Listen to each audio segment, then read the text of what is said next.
Welcome to True Crime Garage. Wherever you are, whatever you're doing, thanks for listening. I am your host, the Captain. And with me as always, well, forget about the guy that's with me as always. He's locked in my basement.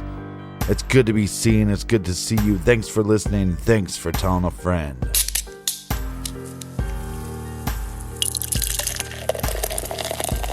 And this week we're drinking Guinness, a smooth, dark stout that's creamy in texture and an afterbite that's both bitter and sweet. It's malty, chocolatey, and it has a subtle punch of coffee.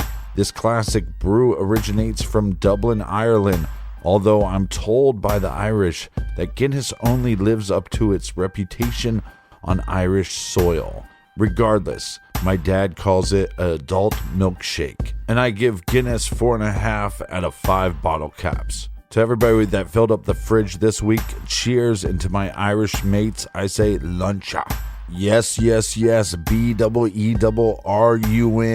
beer run. A big shout out to Lisa in Pottstown, PA. A big we like your jib to Kelly in Roseville, California, and Jen Lynn in Ravenna, Ohio. And a big shout out over the pond to Ray in Cheshire, England.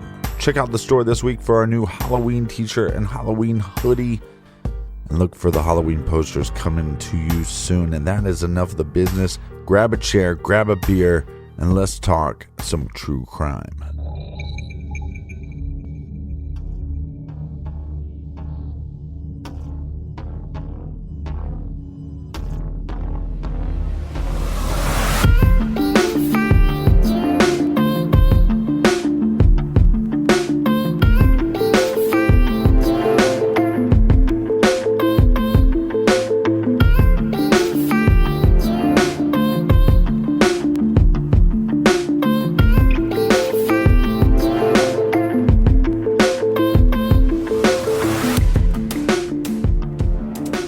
Bitcoin is a digital or cryptocurrency with no central authority, unlike with traditional government-issued currencies.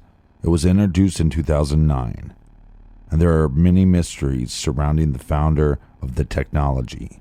However, it seems to follow the ideas presented in a white paper by Satoshi Nakamoto. Bitcoin is not supported by any banks or government bodies.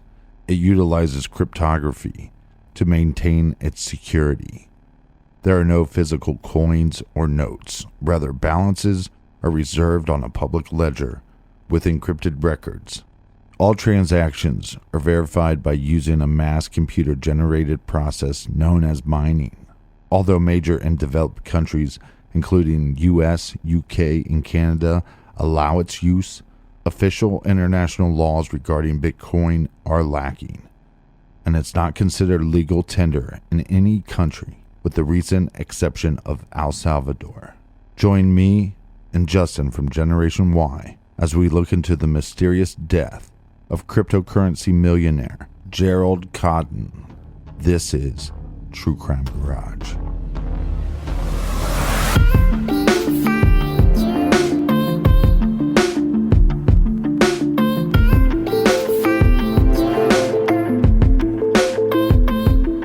How are you doing tonight, Captain? I'm doing well.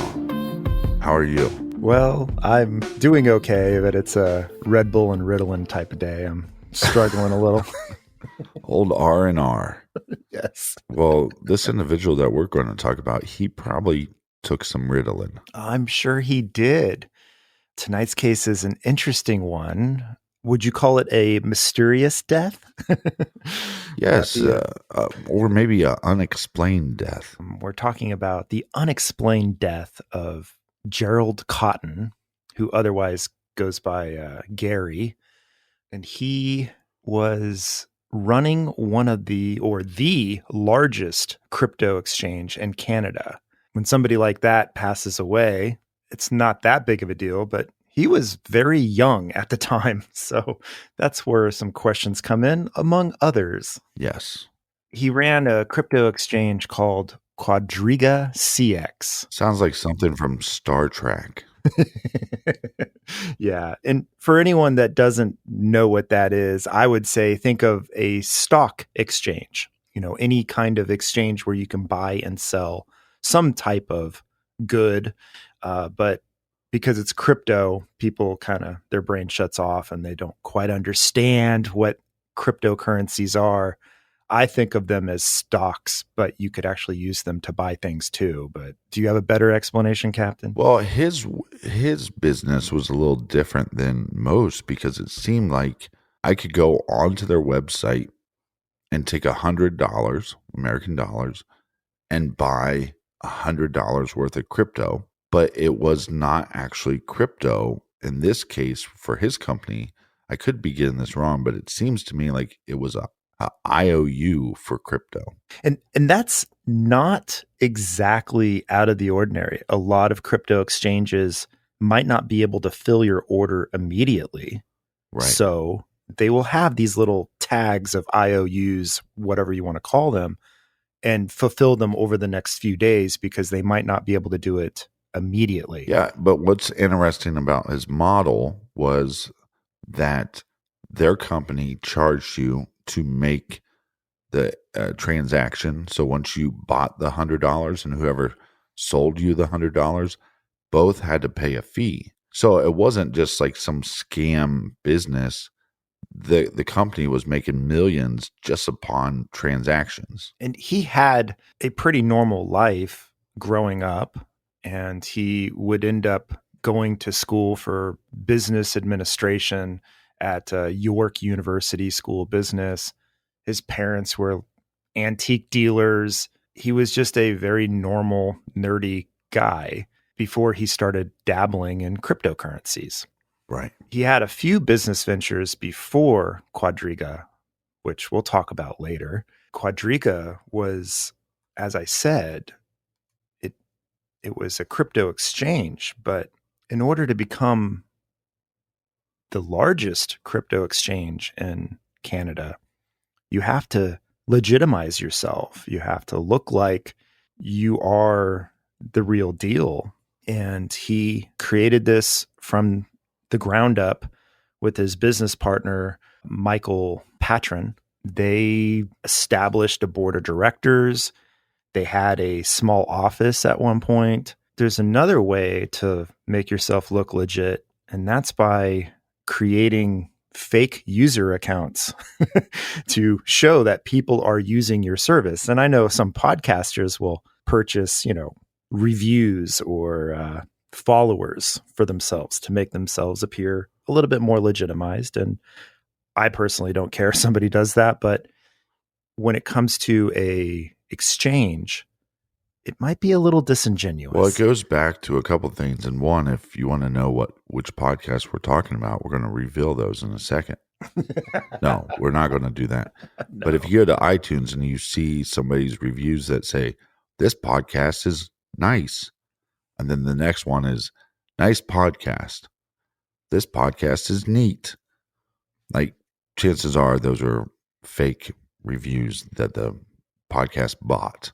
Also, we see it all the time where people buy followers on Instagram, Facebook, or whatever. Now, this practice that they're using is similar to what dating websites would use. So they would get these fake accounts, 10 attractive females, 10 attractive males, and they would have these fake accounts going all the time. So it seemed like there was a bunch of people using their site. Like Justin says, maybe that's okay, and maybe you don't frown upon on that too much on a dating site, especially if it's free. But on a cryptocurrency website where they're charging you per transaction, to me that seems a little shady up front. I agree, because if you are legit, then maybe you can go out on Yelp or Google reviews and give yourself some good reviews, but some of these fake accounts were like R2D2 or Mickey Mouse. I mean, it was blatant that they weren't real. That's True Crime Garage's number one fan, R2D2. He's partnered up with this Michael guy, and things are going pretty well. When they first started out, they were actually a like over-the-counter exchange, kind of like an ATM where you could like put your money in, own some Bitcoin or whatever cryptocurrency, and then you could withdraw money. But that didn't really take off. So they took this whole thing online, which is the normal thing to do with cryptocurrencies.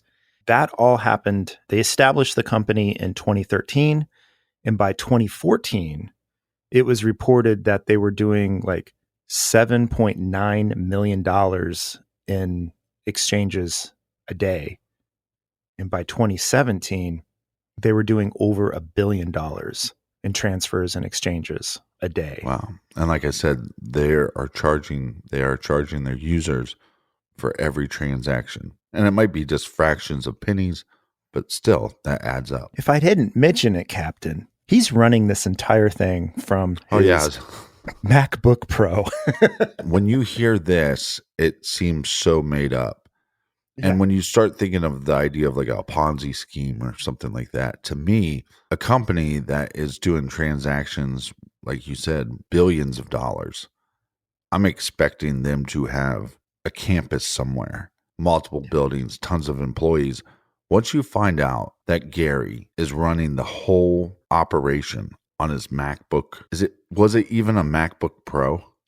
I've read it both ways. I don't think it really matters, though. Hey, no, that to me, it's like I give him a little more kudos if it's just a MacBook.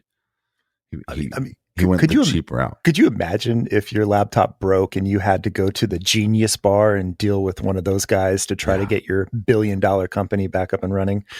Yeah, and could you try to fix this before lunch, because we're losing billions? Well, obviously, business is good.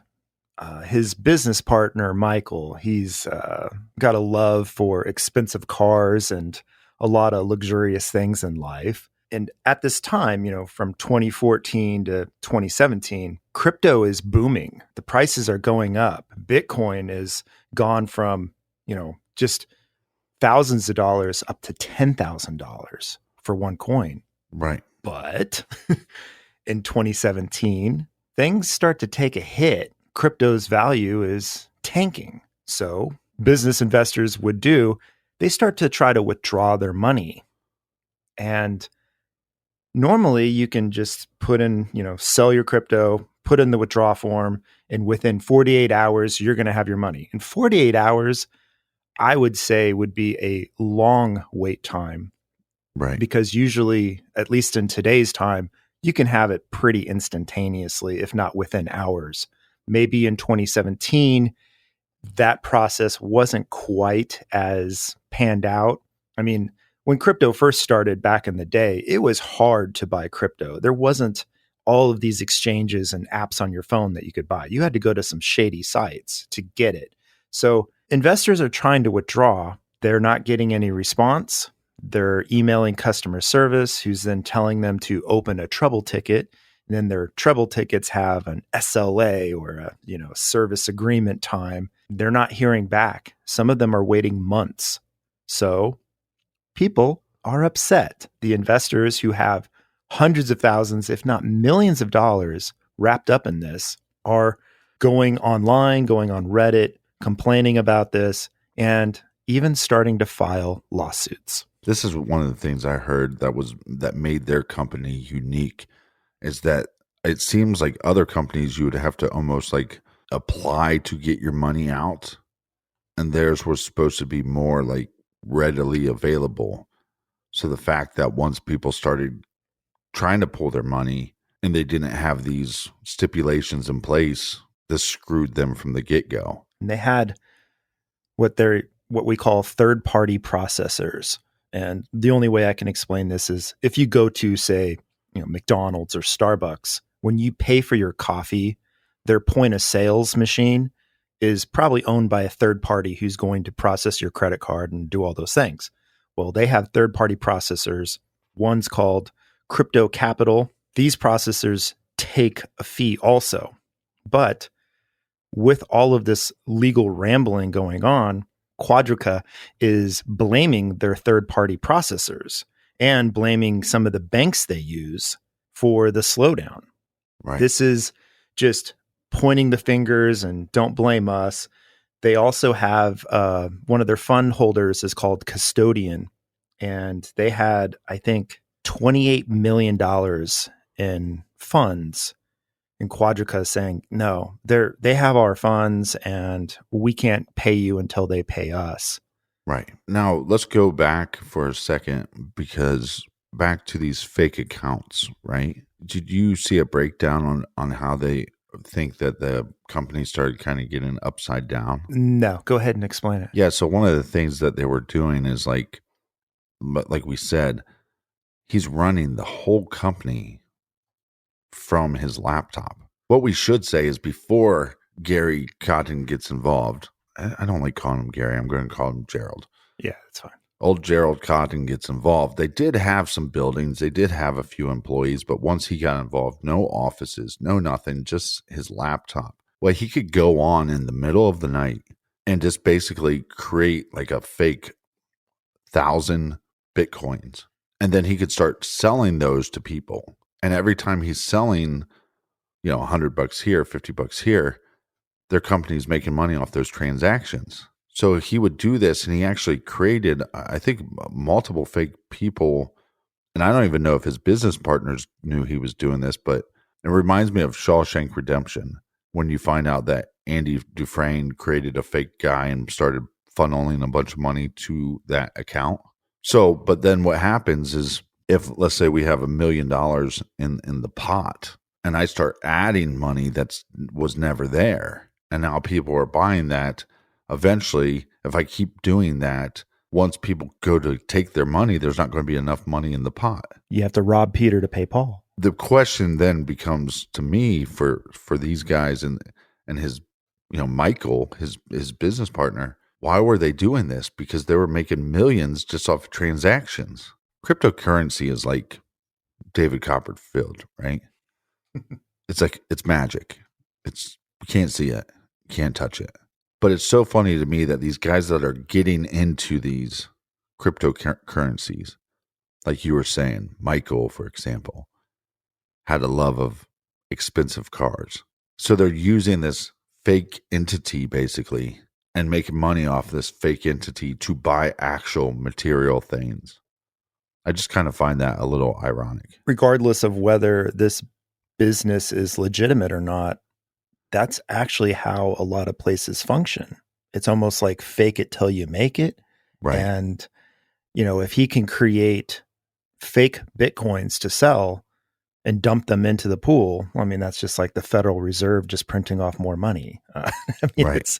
It's not that different to me, but I could be off base there. Well, no, I still think it's hilarious that they're called the Federal Reserve.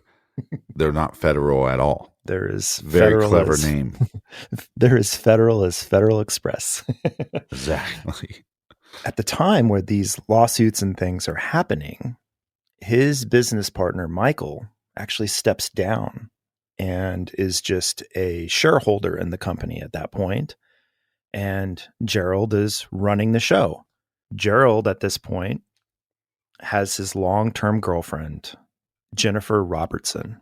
He thinks that this is a good time to marry Jennifer, make her the only employee listed at the company.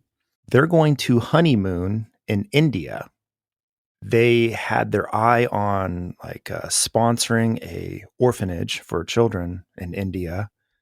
I think there was 12 kids at this orphanage, and that's nice. It's they're trying to be giving, and he walked in and he said, "I'll buy all 12 children." Yeah, no, I'll take all 12. But they're trying to be philanthropists with their money, and they get married. They plan this trip to India for their honeymoon, and they're going to go there and adopt or, sponsor this orphanage. Do you know when they got married? So they end up getting married June of 2018. I question that because right now the company appears to be in turmoil, in legal turmoil, with all these lawsuits and the inability to pay off a lot of the investors. Yeah, but when things aren't going good in life, just get married. It fixes everything. Yeah. And they're going to honeymoon in India. Yeah, but here's what's weird, though, is they get married in June. They're basically waiting till December to honeymoon? Yeah. Or I are they honeymooning for like months and months? well, they wait a little bit, and because sometimes you have to save up money for that honeymoon, right? Yeah, when you're running a $1 billion company off your MacBook, guess what I'm going to go buy this weekend? A MacBook. I'm going to try to figure out how to start a $1 billion company. Yeah. Who's with me? One of the interesting things about this case, well, maybe not interesting is the right word, but maybe confusing. And maybe one of the reasons why people start questioning everything that you hear about Gerald Cotten is there's mixed reports. Just like we said, they got married in June, but they don't take their honeymoon till a few months later. And there's conflicting stories on when their honeymoon actually started. And then there's conflicting stories on how many days was Gerald in India before he got sick and went to the hospital. Some reports say a week, some reports say 2 days. Yeah, well, I found that he went with his wife. They checked in at the hotel, and they went to a fondue party or a fondue restaurant. Now, I know Do you fondue? I don't fondue myself. I'm not the biggest fan. Well, maybe you'd be a happier person if you did. Dipping things in cheese always makes them better. Gerald Cotten was known to have Crohn's disease, Okay. which is, I guess, really bad IBS. It causes you great gastrointestinal problems. It's not something that we should take lightly. It's not something that I think, oh, it just had Crohn's disease. That was it. But Hey, look, it could get very bad, and depending on the type of flare up that the individual would have, I've had family members and stuff that have been hospitalized because of it. So it can be very serious. I don't know how deadly it is. I don't know how many people will die from a flare up. Gerald gets to India, and some reports say within 24 hours, he's not only gone to the hospital for a flare up, but he's become septic and he dies from complications. Hmm. And I guess my whole problem is, if you think, okay, you have Crohn's disease, you're going to India, maybe you go to a street vendor and you order something that looks like meat on a stick. And I think that stuff's great, by the way. I love street vendors myself. I love taco trucks. But the whole stereotype is he ate something bad in India and that caused him this distress. But if we're going off the time frame of within 2 days of him arriving, did he even have time to eat anything? Or was this flare up happening on the plane? Are you saying he was doing a 48-hour fast? No, but I get what you're saying. It's like saying like I have a bad stomach, so when I go to Mexico, the first thing I do is drink a gallon of water. You're not supposed to do that. Yeah. So it's very strange. But here's one of the things that I kind of wonder. His company's there's bad things happening in the company. There's illegal things now happening in the company. You are doing some of those illegal things. You're creating fake characters and selling money that doesn't exist in your business.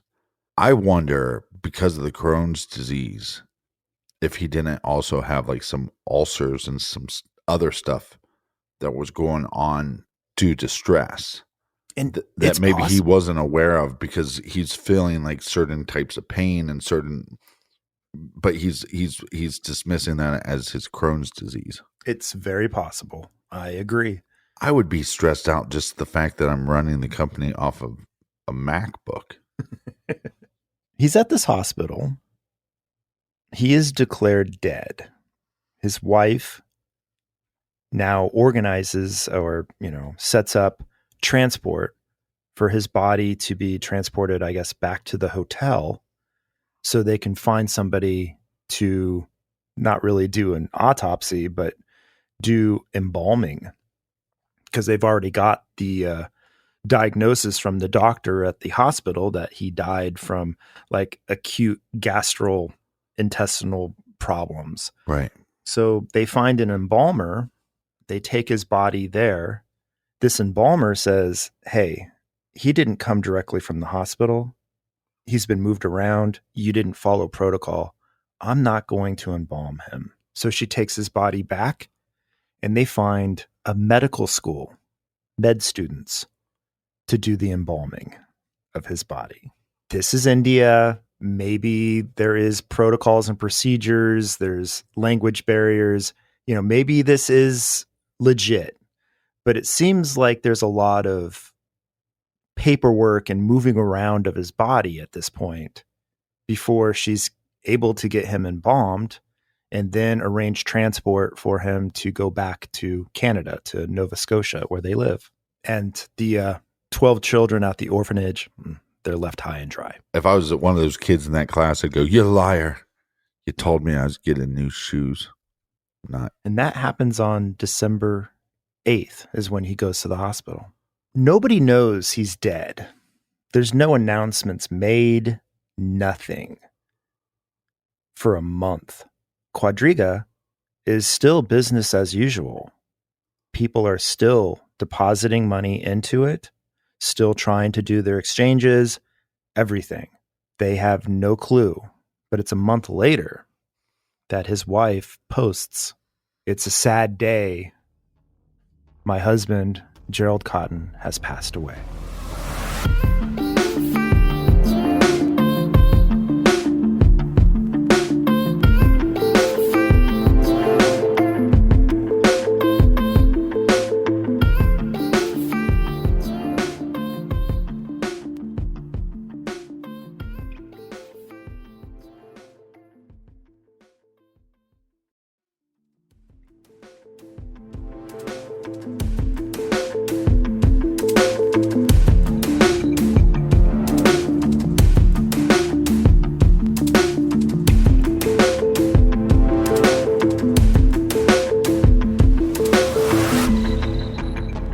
All right, we're back. Thanks for listening.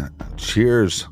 Normally, cheers to the crispy kernel, but I'm cheersing to you. And this is recorded before we went to the UK.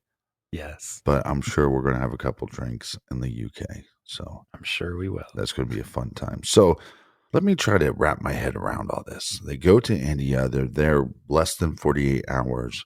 He goes to the hospital. That's not, to me, that doesn't seem crazy when you find out that he has Crohn's disease. Seems like something that's possible. But then he dies and they won't embalm the body and they have to do this loop around where they get some college students to do it. Or they actually, it was the little kids that they're trying to sponsor. They're like, "We're going to have you embalm this body." They ship the body back to Canada, and she doesn't tell any of his family members. She just posts it online. Yeah. Gerald had parents, right? Yeah. Have you seen any reports of them talking about his death? Not a lot. Trying to find anything about it for that month period of time between his actual death and her announcement. I didn't find anything. After that announcement, you can find some quotes, right, and whatnot. But at that point, it's not exactly. It just doesn't seem to be known by anyone or reported by anyone. I'm trying to play devil's advocate because I'm trying to go, okay, well, if he's the only one really running the company, and we announce now that he died, and maybe look, we don't even know at this point if she can get into his computer that is running the whole company. We'll get to that. Okay. We will get to that. I'm just saying that, like, yes, it's a little fishy that she doesn't announce it for a month, but you wonder, is there some complications because he's running this business by himself where they didn't want to, that maybe they didn't want a run on their server, and have all the money disappear. Yeah. But one of the things, and I don't know if you want to get to this now, but they were together for a long time, years before they got married. But before they went to India, a few weeks before they went to India, Gerald changes his whole will. Yeah. He's leaving a lot of his stuff to his wife. They had 2 cute little chihuahuas. He even leaves, like, it's reported that he leaves $100,000 to the dogs. Do we know what the Chihuahuas' names are? No. No. Well, Nick would have known. You can just imagine at this point, this has caused complete and utter turmoil with the investors. Yeah. And they're doubling down on coming after this company and trying to get their money.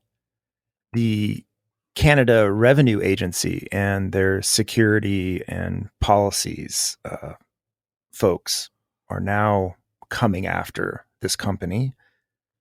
They're finding that a lot of these accounts were fake. They're finding that Gerald had communicated under false aliases to different organizations. They're finding that the hospital in India where he was declared dead, well, the chairman who ran that hospital had actually been convicted of fraud 2 months prior. Oh, surprise. To Gerald's death. Surprise, surprise. My first question was it even a real hospital?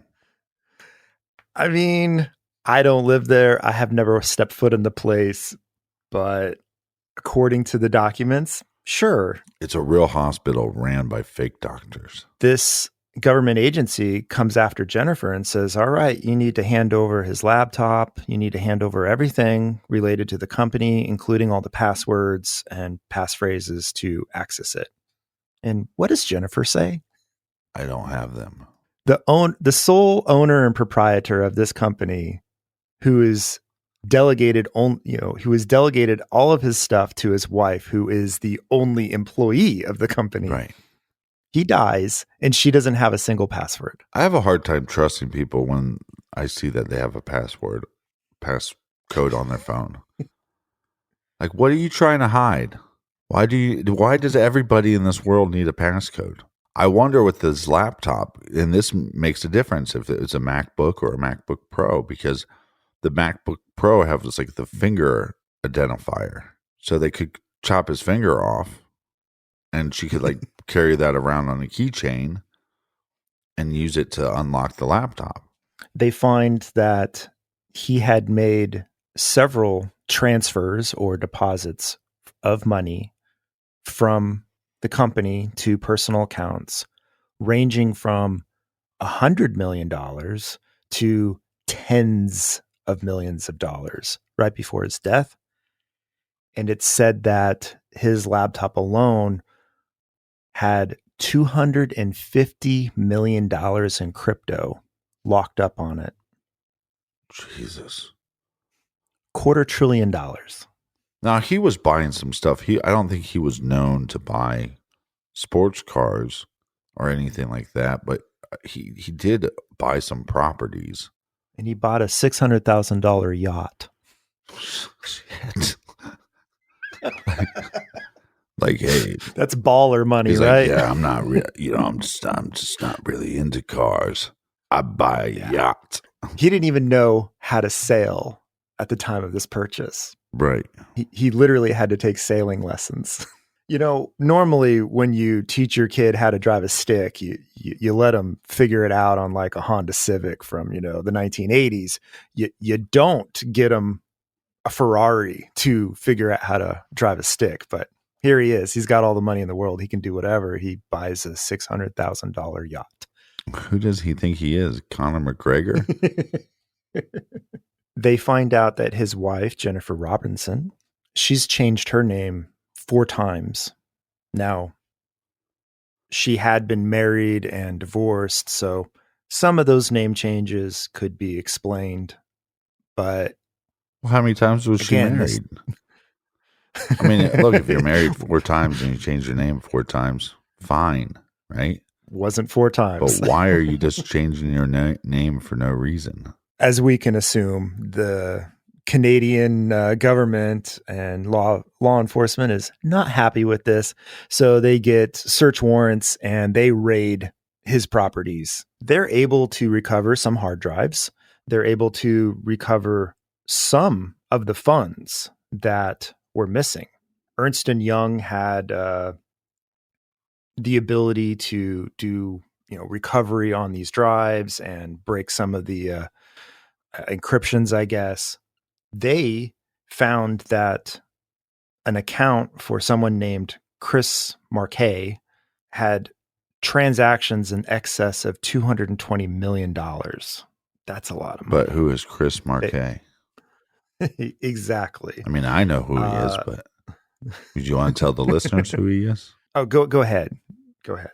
Sorry. So this is also Gerald. Yeah, this is an alias. And so you said how repeat that number again. I just want that to sink in for everybody. In excess of $220 million of cryptocurrency. To a fake person. That is the richest fake person I've ever heard of. If you had a fake person, right, that you're going to give millions of dollars to, what would you name him? Do you have a name you'd go by, like Batman or the Captain? TCG Captain, just to get you. And then I was arrested. No, I would go by Andy Kaufman. That would be perfect. And every now and then when I'm at a bar, I'll say, I like to say when they go, well, what's your real name? I say Andy Kaufman. Or I'll say Bon Scott. They find that he didn't do his personal property tax returns for 2014, 2015, or 2017. And in 2016, when he actually did file, he showed that he didn't make any profit. Well, in fairness, all that profit was going to the fake person he created. Then add insult to injury, they're able to recover some of these funds from these hard drives. But remember those third-party processors I was talking about? They're saying, hey, they still owe us money, and you need to give us any of those funds recovered. And those third-party processors are trying to recover those funds as opposed to those funds going back to the actual individuals, the investors. Now, what's going on with his body? So he was embalmed by medical students. He was sent back to Nova Scotia, and they buried him right away. Well, guess what? Give me a shovel. Let's dig up his dead bones and see what he has to say for himself. The investors are pressuring the government to exhume his body and do a DNA test. Yeah, there was a court hearing, I believe, last year or 2 years ago now. The only thing I could find, and maybe you found something better than me, it seemed as if whatever hearing that they had, where it seemed like they're going to win the hearing pretty easily, but then that's been like delayed now because of COVID. So yeah. I don't know actually where the investors stand on the digging up the dead bones. Well, when there's over $250 billion at hand, I'm sure they're not going to give up anytime soon. Yeah. It's sad that this should be a simple. I wish the world worked like, take any judge, right? Mm-hmm. And you go, look, what do we know for certain? We know that Gerald was scamming people out of his money. Therefore, he was doing something illegal. Therefore, he'd become a prisoner, right? So in a sense, he becomes property of the state. So I do not feel bad for him, his wife, or any of his family members that we're going to dig him up to get answers.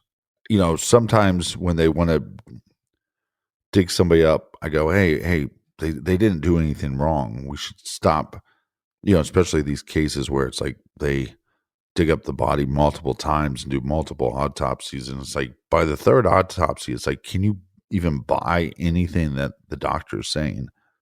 Because at that point, the body is so mutilated. Mm-hmm.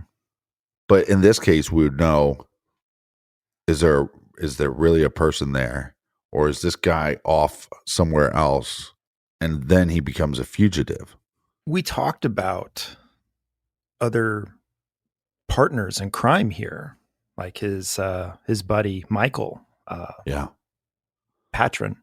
Now, he and Michael claimed that they'd only known each other for about 5 years at the time that this happened. So, if you take, they started the company in, 2013 ish, and then he dies in 2018. That's about a 5-year time.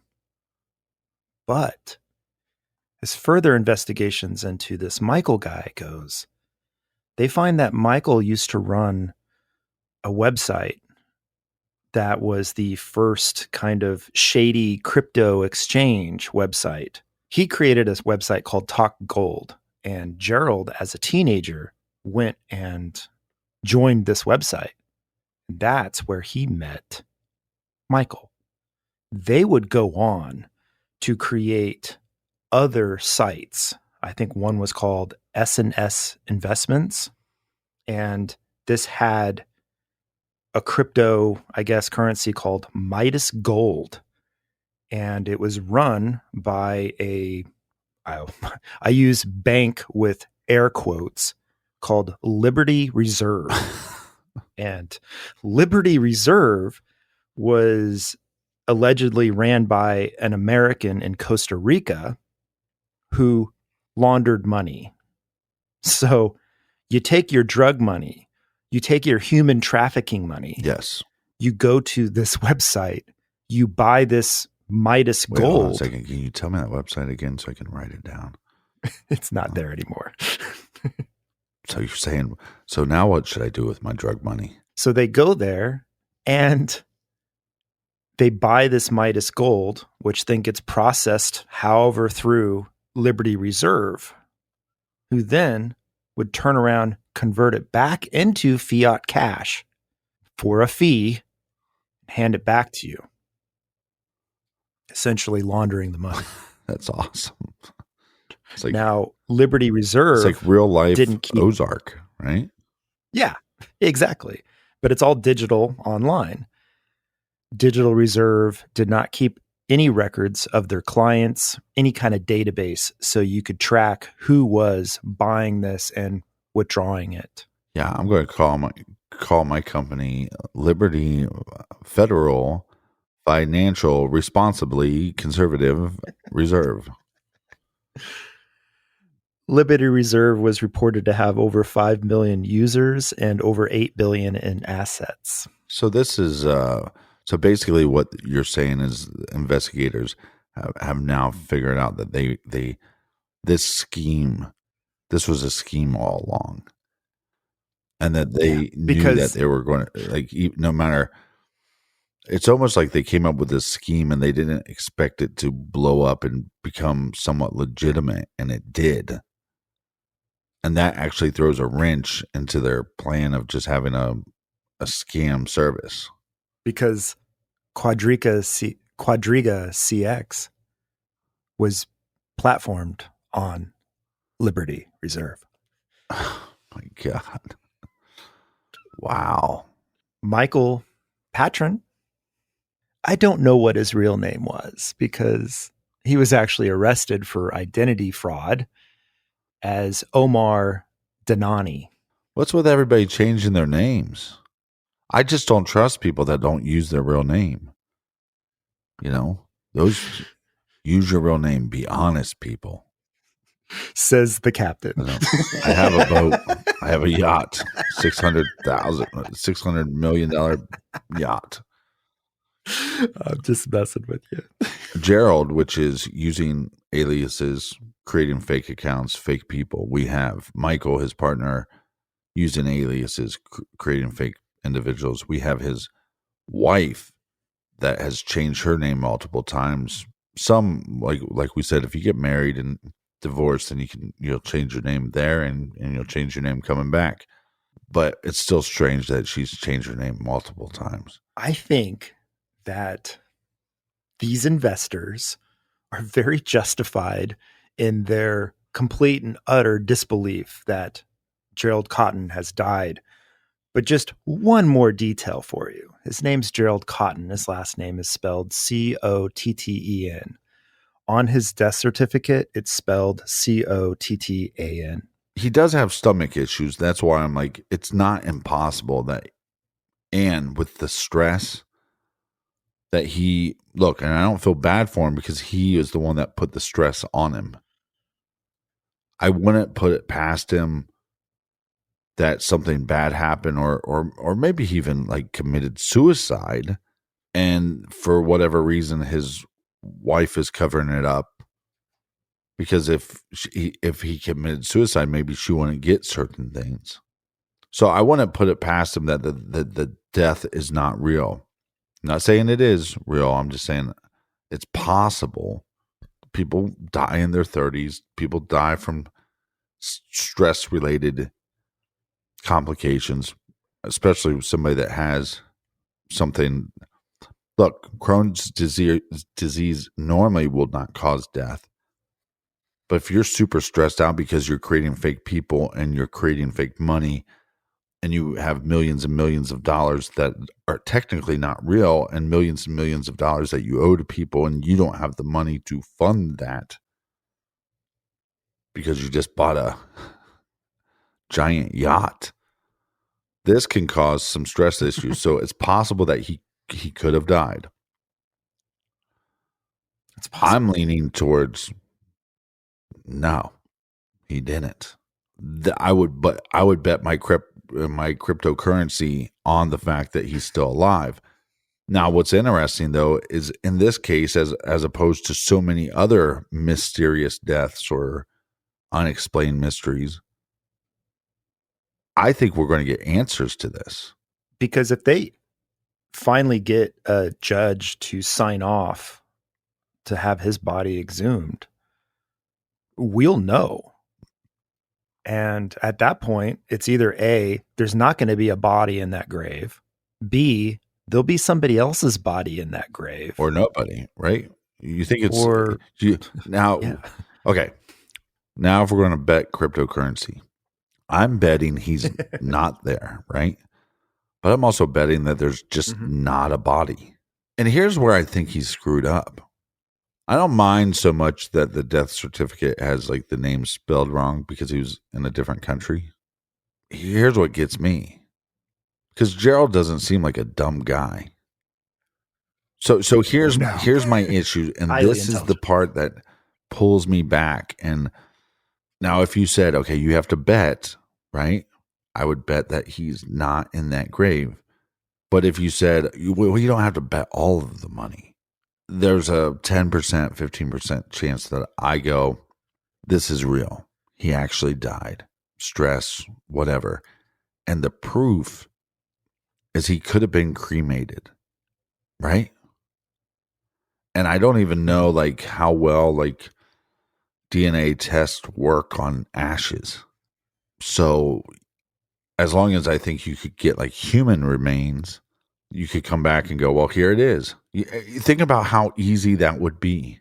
Yeah, like why wasn't he cremated? Because that would have cleared the slate here. Like he was buried, so there's still quote unquote evidence of his existence. If she would have had him cremated, we wouldn't really be having this conversation because I don't know if they could actually do DNA. But that's what I'm saying. If they dig up the body, he's there. I think maybe that's the tell that, you know, and maybe his family would say, I don't know. I'm just saying, like, it's not that hard. I've never sat around and thought about faking my death. But I'm going, hey, you go to India, you die from this stomach issues. You have me cremated. But because that didn't happen, like you said, there is evidence. So that is that little bit that goes, maybe this is just what happened. It's possible. I wonder if, his buddy Michael, what if he had him killed? Yeah, but he would have to be in cahoots with there's the wife, right? You would think, unless it was a plan just gone horribly wrong, like I'm going to kill him and get all the crypto and then kill the wife and get the rest of the stuff, or just get the crypto and take off. I don't know. I mean, there's some theories there of what could have happened. I'm more or less, he did this, he faked his own death and he took off, or like you said, he actually died of natural causes like the official story says. But with the totality of evidence here, the totality of his just criminal behavior from a teenager on, and every single person he engaged with and their shady behavior, I can't accept that this is real, because it would be the worst possible timing and the worst possible planning of getting married, going on a honeymoon in the middle of all of this, and then dying right in the middle of it. It's like, what would the chances of that be? But you're in agreement with me where you say the big mistake in this whole plan would be not to be cremated. And I just wonder, maybe there is some kind of background with his family, with religious or whatever, that was an option in his plan. And I think that there'll be a manhunt for him on a scale that we've never seen before. And if I was one of those, multi-million-dollar investors, but you're just not telling us the truth. If Justin's even your real name. Well, if I was, you bet your ass I would be hiring some headhunters to go find him. And there's so much more to this case. I mean, we tried to fit everything we could into, an hour, but you can go down the rabbit hole. There is so many more details, so many more schemes, Ponzi schemes and criminal acts that I just didn't even feel the need to mention, because I wouldn't be surprised if they don't make some kind of documentary out of this, because there's enough meat on the bones to chew on this one for a long time. I would love to hear what your listeners think. Did this guy die of natural causes? Or do you think he's sitting on some beach sipping on an expensive margarita? Yeah, so tell us your thoughts at truecrimegarage.com. Click on the blog and let us know what you think. Justin, it's always so great to hang out with you. Thanks so much for joining us here in the garage. And I look forward to hanging out in London with you. Awesome. It's been my honor. Thank you so much. Cheers.